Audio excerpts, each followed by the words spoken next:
কিউকমের মালিক রিপন মিয়ার মিথ্যা আশ্বাসে আমরা আশাহত। কিউকম.কম কোম্পানির মালিক রিপন মিয়া তার কোম্পানির ফেসবুক ব্যবহার করে বিভিন্ন পণ্যের চটকদার বিজ্ঞাপন দেখিয়ে আমাদের অর্ডার করায়। অগ্রিম টাকা পরিশোধের সুযোগকে ও কাজে লাগিয়ে মোবাইল ব্যাংকিং কখনো সরাসরি ব্যাংকের মাধ্যমে আমাদের টাকা হাতিয়ে নিয়েছে।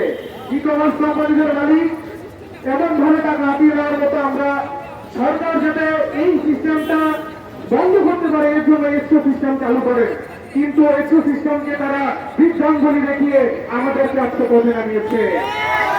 এক্সো সিস্টেমের কারণে সরকারের সহযোগিতায় কিছু মোবাইল ব্যাংকিং এর মাধ্যমে, কিছু পেমেন্ট গেটওয়ে হোস্টার কর্পোরেশন লিমিটেডের মাধ্যমে কিছু টাকা দেওয়া হলেও এখন অনেক গ্রাহকের টাকা দেওয়া বাকি, যেটার সংযুক্তি আমরা অলরেডি বাণিজ্য মন্ত্রণালয়ে জমা দিয়েছি।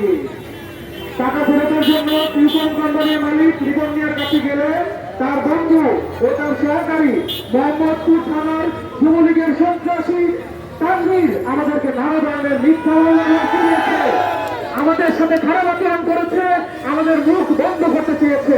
বিভিন্ন সময় বিভিন্ন পুলিশ অফিসার থেকে আমাদের ফোন আসে, আপনারা আন্দোলন বন্ধ করেন। তবে আমরা এবার মাঠে নেমে এসেছি সাধারণ গ্রাহকদের কথা বলার জন্য। এছাড়াও বিভিন্ন সময় অভিযোগ দিয়েছে, মিথ্যা নানা ধরনের কথার আশ্রয় নিয়েছে। যারা তার প্রতারণার বিরুদ্ধে কথা বলে তাদের পুলিশদের মাধ্যমে আমাদেরকে হেনস্থা করার নানাভাবে প্রচেষ্টা করেছে। এই অপচেষ্টার বিরুদ্ধে আজকে আমরা সামনে দাঁড়িয়েছি। এছাড়াও বাণিজ্য মন্ত্রণালয়ের কাজের অগ্রগতি না থাকার কারণে নাকি সে লিস্ট প্রদান করতে পারে নাই, কিন্তু আমরা বাণিজ্য মন্ত্রণালয়ে যোগাযোগ করে বারবার জানতে পেরেছি কি বাণিজ্য মন্ত্রণালয় চাচ্ছে যে আমাদের টাকাগুলো রিলিজ করার জন্য। এই টাকাটা পেমেন্ট গেটওয়েতে আটকে আছে, এটা সাধারণ মানুষের টাকা। প্রায় 400 কোটি টাকা আটকে ছিল। এখন পর্যন্ত আমরা জানতে পেরেছি ভোক্তা অধিকারের পরিচালকদের ভাষ্য মতে এখনো প্রায় 127 কোটি টাকা গেটওয়েতে আটকে আছে। এই টাকার আমরা সমাধান চাই। এই টাকার সমাধান না পাওয়া পর্যন্ত আমরা পথ ছাড়ছি না। আমরা রিপন মিয়াকে বলতে চাই, আমরা এখানে এসেছি সাধারণ গ্রাহকদের জন্য। আপনি 2-1 জন একদিনদের মাথা কিনতে পারবেন না। আমরা এসেছি সাধারণ মানুষের কথা বলতে।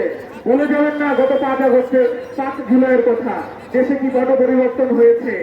আমরা চাই, আমরা আমাদের অধিকার আদায় করতে চাই। আমি এসেছি আমার অধিকার নিয়ে, বাকিরা যারা এসেছে তারা তাদের অধিকার নিয়ে কথা বলেছে।